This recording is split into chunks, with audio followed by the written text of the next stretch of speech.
할렐루야, 반갑습니다. 한번 인사합시다. 반가워요. 예, 옆에 있는 분들과 반갑습니다. 저 설교 시작하면서 인사하는 걸 별로 안 좋아하지만 왜냐면 긴장해서 인사가 잘 안 되더라고요. 오랜만에 인사하고 싶었습니다.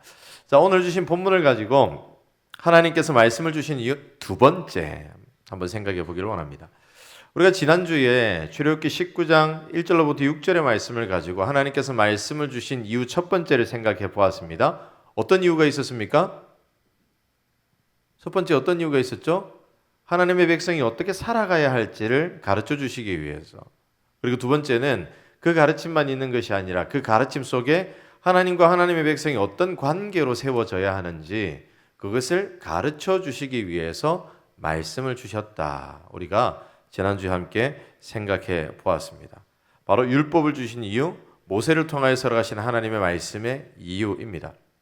이번 주에는 선지자, 우리가 누가복음 말씀을 우리가 보면서 모세와 선지자의 글을 통하여서 깨닫지 아니하면 권함을 받지 않는다라고 말씀하셨는데 그 말씀 중에서 이제 모세를 지나여서 선지자의 글이 의미하는 바가 무엇인지 함께 생각해 보기를 원합니다. 우리가 고등학교 다닐 때 참 우리를 힘들게 했던 선생님들이 있습니다. 어떤 선생님들이죠? 요즘에도 이런 선생님들이 그 역할을 감당하고 있나요? 일명 학주라 불리는 학생 주임 선생님이십니다. 정말 이해가 되지 않았던 것은 이상하게 학생 주임만 되면 사람이 달라지는 것 같아요. 친했던 선생님이고 좋아했던 선생님인데 학생 주임만 되면 인격이 달라지는 것 같이 느껴질 때가 많이 있습니다. 한 번도 호통을 치지 않고 아이들에게 인격적으로 다가가셨던 선생님이었음에도 불구하고 그 직책만 감당하면 학생들과 대화가 안 되는 거고 또한 학생들과 멀어지는 선생님도 보았습니다. 심지어 모든 학생들이 싫어하며 욕을 하는 그런 학주가 되기도 했습니다. 사람 오래 봐야 돼 이런 이야기를 그때 하더라고요. 왜 그럴까요? 말씀을 준비하면서 과거를 회상해 보니 이런 결론을 얻었습니다. 학생주임 선생님은 학생들이 교칙을 잘 지키는지 지키지 않는지 살펴야 하고 학생들을 규정대로 선도해야 할 책임이 있기 때문에 그 책임을 감당하다 보니 그 역할에 충실하다 보니 입장이 생기는 거죠. 그래서 학생들의 입장에서 학생들의 이야기를 들어주고 인격적으로 반응해 주기보다는 교칙을 위반한 학생들을 벌하는 것이 주된 업무가 되기에 많은 사람들에게 외면받는 것은 아닌가 이런 생각을 합니다. 사랑하는 청년 여러분, 이스라엘 백성들과 또 우리들에게 율법을 주신 말씀의 관계도 이와 같을 수 있습니다. 이 말씀은 우리에게 삶의 온전한 기준을 주지만 이 말씀대로 잘 살아가는지 살아가지 못하는지 살피고 우리의 삶을 지적해 주어야 하는 누군가가 있을 때 그 사람을 통하여서 하나님 앞에 온전히 서게 되죠. 사실 우리는 학교에서 학생 주임 선생님을 뒤로는 욕하지만 사실 고마워해야 합니다. 왜냐하면 그 선생님의 열심 때문에 우리가 엇나가지 아니하고 테두리 안에서 생활할 수 있기 때문입니다. 물론 그 입장 차이가 있기 때문에 우리에게 썩 좋은 선생님 같아 보이지 않는다 할지라도 분명한 것은 자기 방식대로 학생들을 사랑하고 있다는 겁니다. 자기 방식대로 학생들에게 때로는 회초리를 들기도 하고 물론 요즘에는 들지 않지만 때로는 험한 말을 하기도 하면서 올바른 곳으로 인도해야 할 책임이 있다 이렇게 생각하며 그 사명을 다하는 것입니다. 우리가 하나님께서 살아가신 말씀 앞에서도 누군가 이 말씀을 토대로 잘못 살면 안 된다라고 이야기해 주는 사람이 분명 필요합니다. 그런데 그 사람의 이야기를 들을 때마다 우리는 좀 싫게 여겨질 때도 있습니다. 그런 이야기를 들을 때마다 나의 상황을 모른 채 나를 향하여서 지적만 한다 이런 생각을 하게 될 때가 있습니다. 그러나 하나님께서는 그 한 사람 한 사람을 통하여서 우리에게 말씀을 가르쳐 주시고 말씀대로 살지 못함을 지적하심으로 하나님께서 원하시는 방향으로 이끌고 계십니다. 그 역할을 감당하는 사람이 누구냐? 바로 선지자입니다. 오늘 말씀을 보면 모세가 말하는 나와 같은 선지자 누굴까요?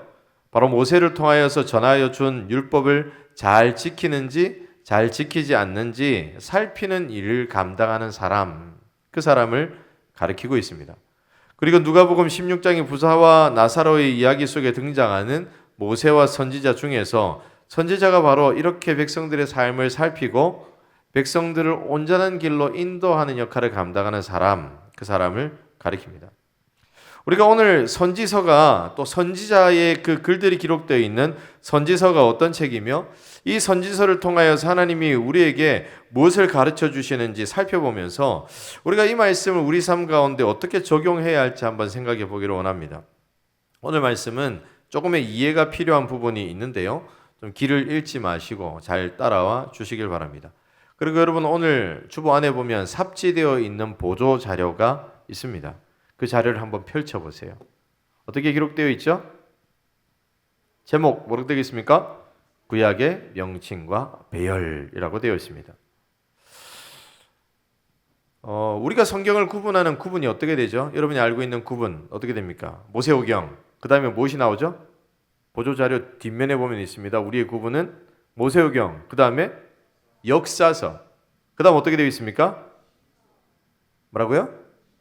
시서, 시가서라고 표현하기도 하고 그 다음에는요 예언서 이렇게 기록되어 있습니다. 그런데 앞 페이지로 넘어가서 보시면 히브리인의 분류법이 있습니다. 우리가 지금까지 알고 있는 모세오경, 역사서, 시가서, 예언서 이렇게 분류되어 있던 것은 이 히브리어 성경이 그리스어로 번역되면서 세워졌던 순서입니다. 기원전 250년경에 이집트 왕이었던 프톨레미 2세라는 사람이 유대 율법 그리고 유대인의 성경을 헬라어로 번역했습니다. 그리고 그가 자랑하는 알렉산드리아 도서관에 소장하기를 원했습니다. 이때 72명의 학자들이 번역한 책이 바로 70인경이라고 하는 성경입니다. 이 배열은 권위와 중요성이 아니라 방향성을 따른 순서로 편집되어 있습니다. 여기에서 우리가 역사서로 알고 있는 책들은 원래 전기 선지서로 취급되던 부분들이 많이 포함되어 있습니다. 자료를 보시면 히브리 성경의 순서는 이렇습니다. 모세오경 다음에 뭐가 나오죠? 전기 선지서라고 하는 대목이 나옵니다. 바로 요수아, 사사기, 사무엘, 열왕기서 이렇게 되어 있습니다. 우리가 잘 알고 있는 역대기서는 역사서로 표현이 되어 있지만 여기에서는 안 들어 있습니다. 저 뒤쪽에 있는 성문서로 기록되어 있습니다. 그리고 그 다음에는 후기 선지서라고 기록되어 있는데 어떻게 되어 있어요?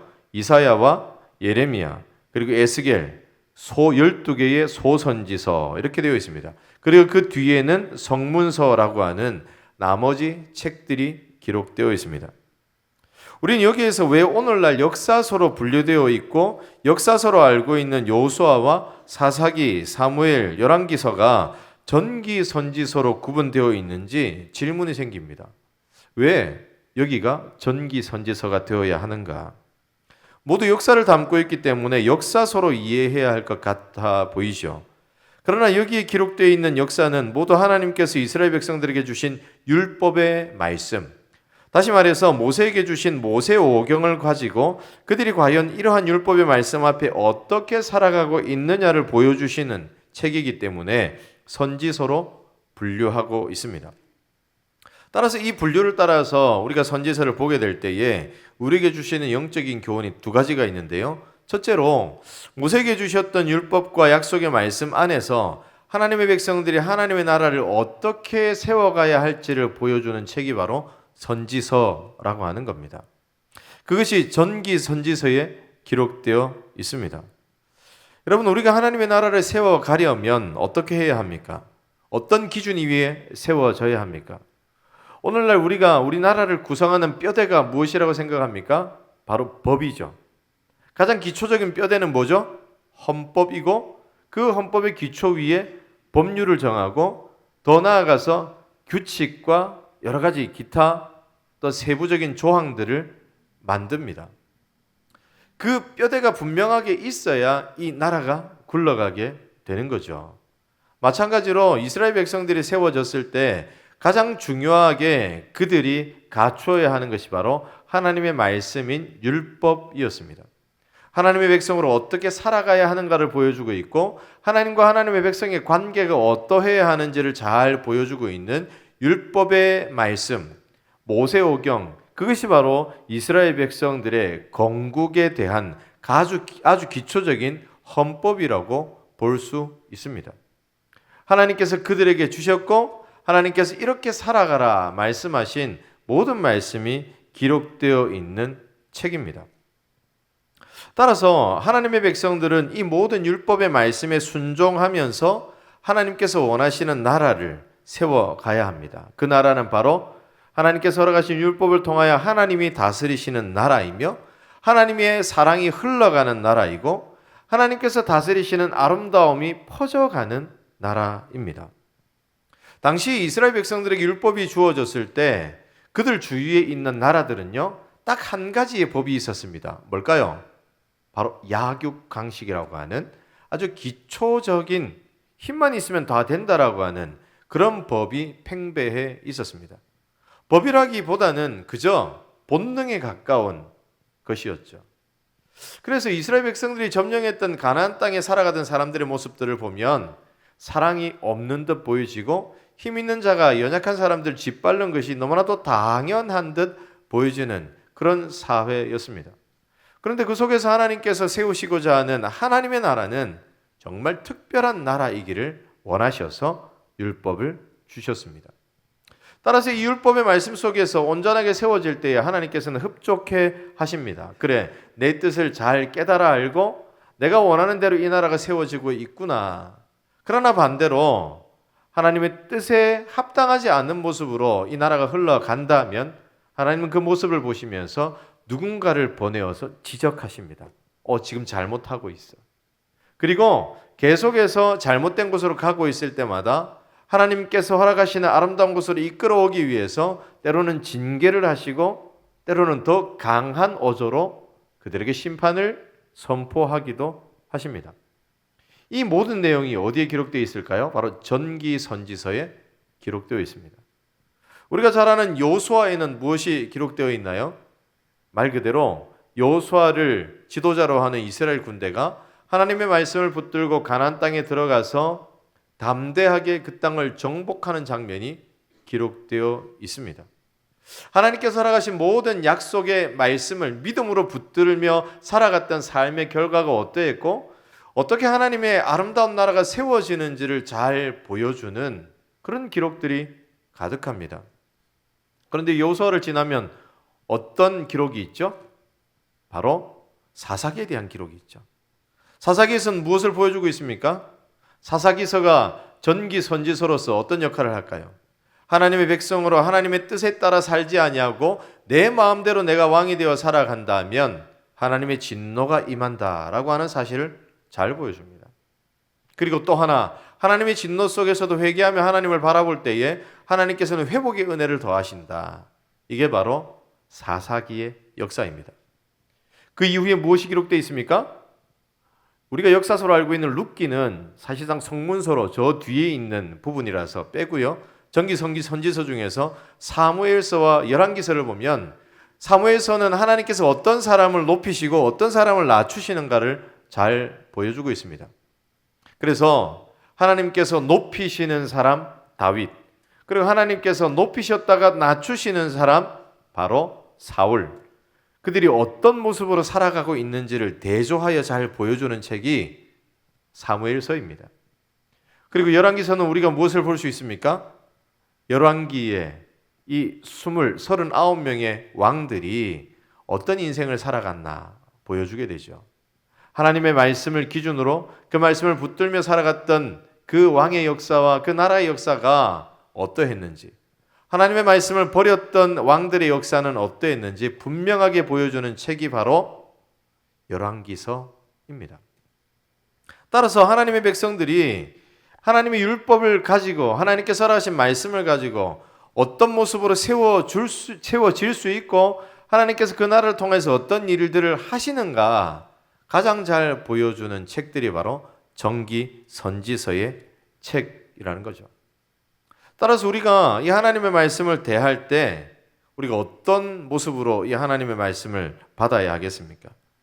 우리는 이 말씀을 대할 때마다 그 역사를 살아갔던 사람들의 삶을 보면서 우리도 그들의 잘못된 삶을 뒤따르고 있지는 않은지 돌아볼 수 있어야 합니다. 그리고 어떤 모습으로 살아가는 것이 하나님을 기쁘시게 하고 하나님의 나라를 온전히 세워가는 것인지 깨달아 알아야 합니다. 그리고 그것을 깨달았다면 우리의 삶의 현실을 온전하게 하나님 앞에 올려드리기 위해서 어떤 모습으로 변화되어야 하는지 알 수 있고 우리의 삶의 잘못된 부분을 하나씩 하나씩 정리하며 하나님의 온전한 백성으로 살아갈 수 있습니다. 사랑하는 청년 여러분, 바라기는 이러한 말씀을 통하여서 삶을 온전하게 세워가고 삶을 정돈해 나가고 하나님께서 기뻐하시는 모습으로 변화시켜 나가는 모습이 되기를 주 예수님의 이름으로 축복합니다.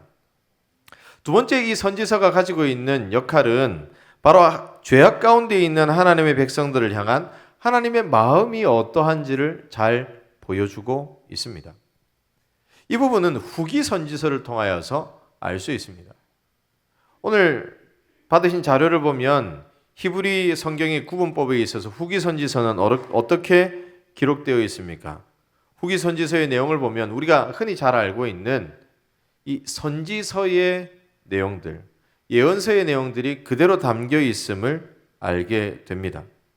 하나님께서는 선지자들을 보내셔서 하나님의 마음을 모르는 듯 살아가는 백성들, 그래서 하나님의 말씀과 전혀 상관없이 살아가며 하나님의 진노를 쌓는 백성들에게 그분의 마음을 가르쳐 주셨습니다. 그 내용이 바로 후기 선지서입니다. 다니엘로부터 시작하여서, 다니엘 맞나요? 제 자료를 들었다가 딴 데 놔두고 갔나 본데 어떻게 기록되어 있습니까?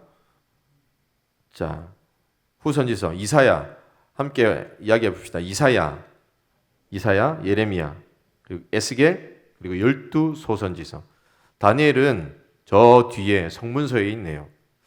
이사야에 있는 말씀은 무엇입니까? 하나님께서 그 백성들에게 자꾸 이렇게 살면 망한다.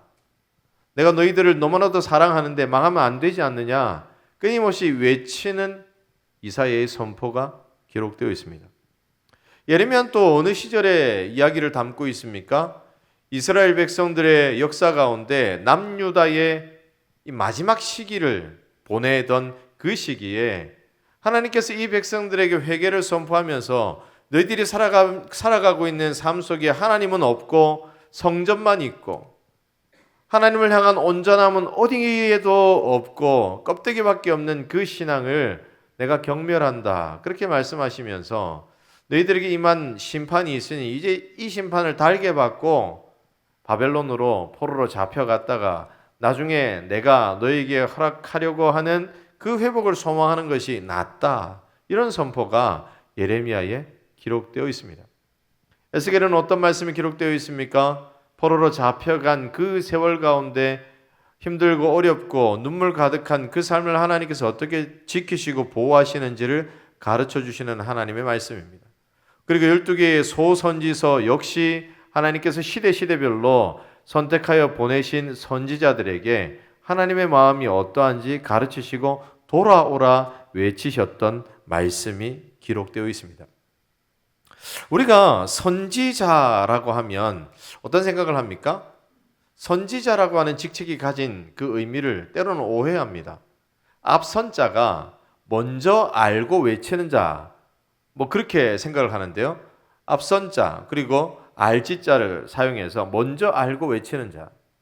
그런데 하나님께서 선지자를 통하여서 외치게 하실 때는 먼저 알고 외친다는 의미보다도 백성들 앞에서 대신하여 하나님의 말씀을 외친다라고 하는 의미를 더 강하게 부여하여 그 역할을 맡기셨습니다.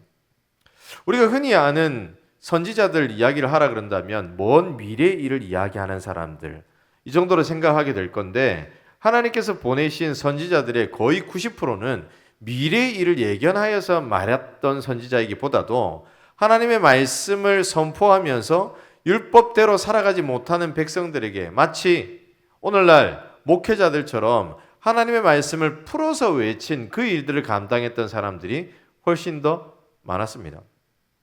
이때 선지자의 의미가 무엇인지 보다 분명하게 알게 됩니다.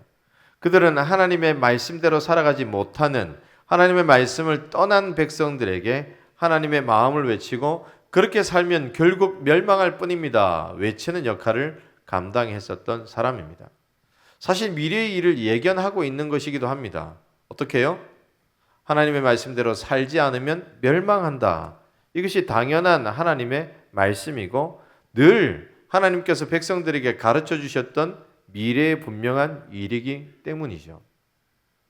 그래서 후기 선지서에 기록되어 있는 선지자들은 그런 하나님의 마음을 알고 그 하나님의 마음을 가지고 백성들을 사랑하며 나아갔던 사람들이 정말 많이 있었습니다. 특별히 후기 선지서의 내용들을 보면 내용이 좀 깁니다. 이사야서는 몇 장으로 구성되어 있죠? 52장으로 되어 있고, 이사야서는 66장으로 되어 있고, 예레미야서는 몇 장으로 되어 있죠? 예레미야서가 52장으로 되어 있고, 에스겔서는요? 혹시 몰라요? 에스겔서는 48장으로 되어 있죠. 그리고 무수히 많은 이 소선지서들이 있는데 이 분량이 가지고 있는 은혜가 있습니다.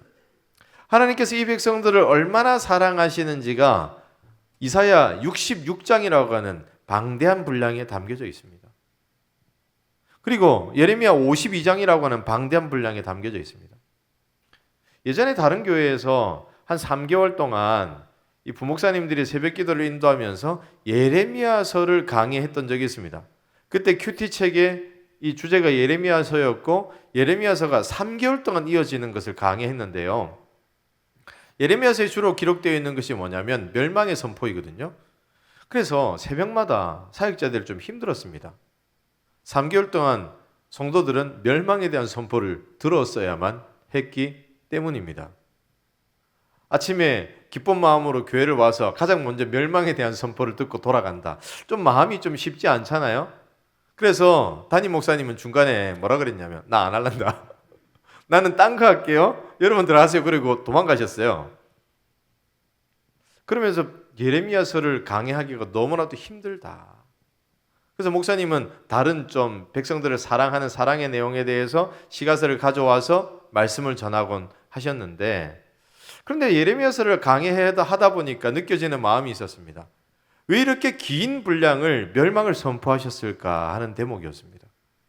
여러분 어떻게 생각합니까? 하나님께서 왜 이 긴 이사야는 66장이나 되는 그리고 예레미야는 52장이나 되는 그 긴 분량을 멸망에 대해서 백성들을 심판에 대해서 경고에 대해서 선포하셨던 것일까요? 그것은 하나님의 마음이 제발 돌아오라 하는 마음을 여러 가지 예를 들면서 끊임없이 말씀하셨다는 것을 발견하고는 좀 더 자신 있게 이 말씀을 전했습니다. 여러분, 부모와 자식 간의 관계에서도 그렇고요. 또 연인 사이에서도 그렇고요. 친한 친구 가운데에서도 그렇고요. 우리가 관계를 이어가다 보면 정보만 전달하고 많은 그런 사이는 잘 없지요. 친하면 친할수록 어떤 하나의 정보를 공유하되 그 하나의 이야기를 또 다른 뉘앙스로 또 이렇게 뭐라 그럽니까? 표현을 못 하겠는데 열심히 시간을 다 들여가지고 1시간, 2시간 이야기하고도 다음에 또 이야기하자고. 집에 가서 또 전화해. 뭐 이런 이야기 하지 않습니까? 왜 그런 것 같아요? 그 하나의 이야기를 전해어 주면서 즐기는 그 시간들이 너무나도 좋기 때문입니다. 사랑하는 만큼 말이 많아진다. 이런 말들이 있는 것처럼 하나님께서 백성들을 사랑하는 사랑의 분량이 너무나도 크기에 단순 몇 마디로 야, 너 그렇게 하면 망해. 이렇게만 하고 끝내지 않으시려 하셨기에 더 많은 말로 백성들을 다독이시고 더 많은 말로 이 끝에 있는 심판이 무엇인지 보여주시고 가르쳐주시는 하나님의 사랑의 마음이 그 분량 가운데 나타나고 있다는 겁니다. 실제로요. 소선지서 중에서 오바댜서라고 하는 책이 있습니다. 오바댜. 에돔에 관한 멸망의 선포입니다. 몇 장으로 되어 있는 줄 아세요? 한 장으로 되어 있습니다. 딱 한 장. 심지어 어떻게 돼 있냐면 에돔에 관한 멸망 선포라 그러면서 정말로 정보만 전달하고 끝내는 듯 딱딱딱 이야기하고 끝내버립니다. 왜죠? 에돔은 하나님께서 사랑하셔서 품은 하나님의 자식과 같은 백성들이 아니기 때문에 이스라엘 백성들에게 간단하게 보여주는 겁니다. 너희들이 에돔 때문에 힘드냐? 내가 이들을 이렇게 심판할 거다. 아주 간단 명료하고 확실하게 에돔에 대한 심판을 선포하시고 끝내버립니다. 정말로 객관적인 사실 전달과 하나님의 분노만 거기에 기록되어져 있습니다.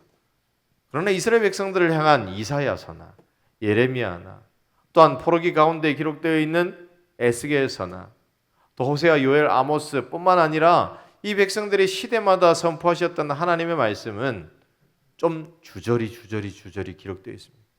했던 말 또 하고 또 비슷한 말 또 하고 또 다른 각도에서 또 이야기하고 모든 것이 하나님의 사랑이 담겨져 있는 말씀이기 때문에 그렇습니다.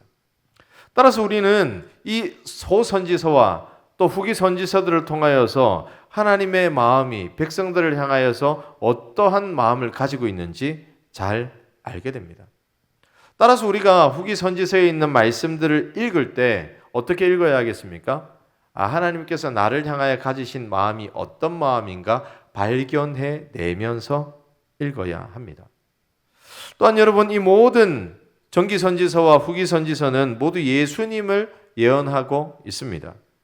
정기 선지서의 역사적인 기록들 속에서도 그리고 후기 선지서에 하나님의 마음이 담긴 글들도 모두 죄인인 한 사람 한 사람의 그 죄를 깨닫게 하시고 죄악에서 돌이키게 하시기를 원하시는 또한 그런 마음을 외치시는 예수님께로 연결되어 있습니다. 그래서 예수님께서는 이런 말씀을 하십니다. 누가복음 24장 44절에 있는 말씀인데요. 제가 읽어드리겠습니다.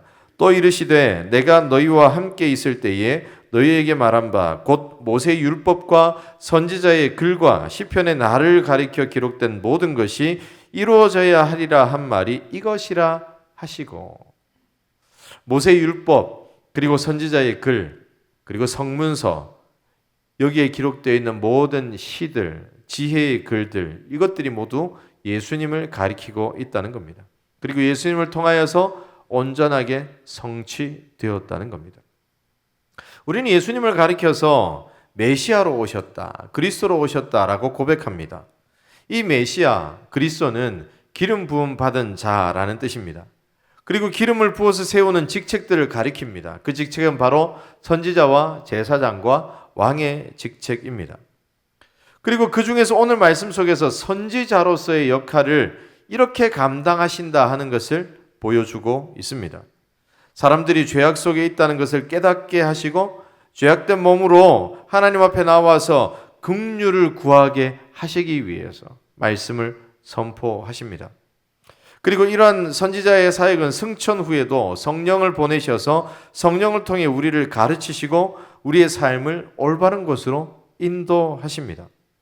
따라서 여러분, 우리가 말씀을 읽을 때 하나님께서 선지서를 통하여서 우리를 가르치실 때 우리는 이 말씀 앞에서 어떤 태도로 세워져야 하겠습니까? 하나님의 율법의 약속 안에서 우리를 어떻게 세워나가실지 그것을 기대함으로 읽어나가야 합니다. 또한 하나님의 말씀 앞에 내가 어떤 모습인지 돌아보고 하나님께서 기뻐하시는 모습은 무엇이고 하나님의 사랑은 어디에서 시작하여서 어디로 끝날지 그 사랑의 절절한 고백 앞에서 우리도 그 하나님의 마음을 깊이 깨달아 알고 우리도 하나님을 사랑합니다라는 고백으로 나아갈 수 있어야 합니다. 그렇게 할 때에 우리는 하나님께서 살아가시는 말씀을 통하여서 온전한 은혜를 경험합니다. 은혜를 경험할 뿐만 아니라 우리를 구원하신 하나님의 능력이 우리의 삶 속에 머물게 합니다.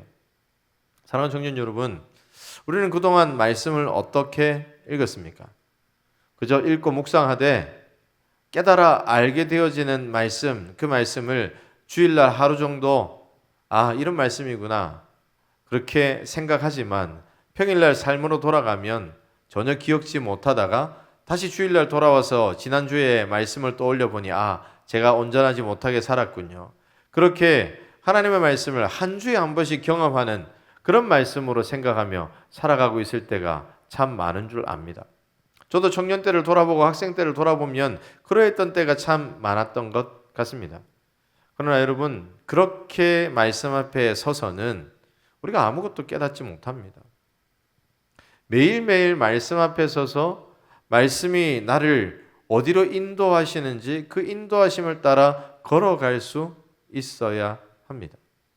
또 말씀을 볼 때마다 하나님이 우리를 어떻게 사랑하시고 얼마나 사랑하시고 그 사랑의 고백 앞에서 내가 얼마나 소중한 존재인지를 깨달아 아는 그 모습이 매일매일 이어져야 합니다. 그래야만 하나님의 은혜 아래에 설 수 있습니다. 그래야만 우리는 말씀을 통하여서 하나님 앞에 어떠한 백성으로 서야 할지 깨닫고 그 일들을 위해서 열심을 다할 수 있습니다.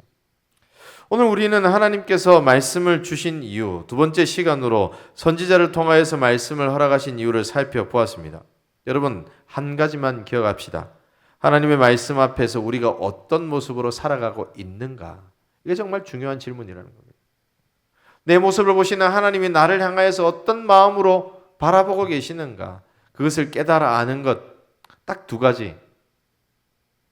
우리의 삶 가운데 세워내어야 할 말씀 앞에서의 우리의 태도입니다. 사랑하는 청년 여러분, 말씀을 정리합니다. 혹시 우리가 하나님의 백성다운 삶을 살아가야 한다라고 하는 의무는 가지고 있지만 그 의무와 생각을 실행하지 못한 채 그저 머물고만 있다면 하나님의 자녀다운 모습으로 우리의 삶을 세워내기 위해서 하나님의 말씀을 더욱더 힘껏 붙드는 모습을 이어가시기를 주 예수님의 이름으로 축복합니다. 그 말씀 앞에서 우리가 어떻게 세워지고 있는가를 돌아보고 우리가 죄악 가운데 있을 때마다 하나님께서 어떤 눈으로 우리를 보시며 어디로 이끄시는지를 깨달아 알고 그런 하나님의 이끄심을 발견할 때마다 그 앞에 우리의 삶을 내어놓고 한 걸음씩 따라가는 삶을 세워내기를 주 예수님의 이름으로 축복합니다. 그리하여서 우리의 삶에 하나님께서 하신 말씀을 힘껏 붙드는 그런 에바다와 다윗 청년부 되시기를 주 예수님의 이름으로 축복합니다.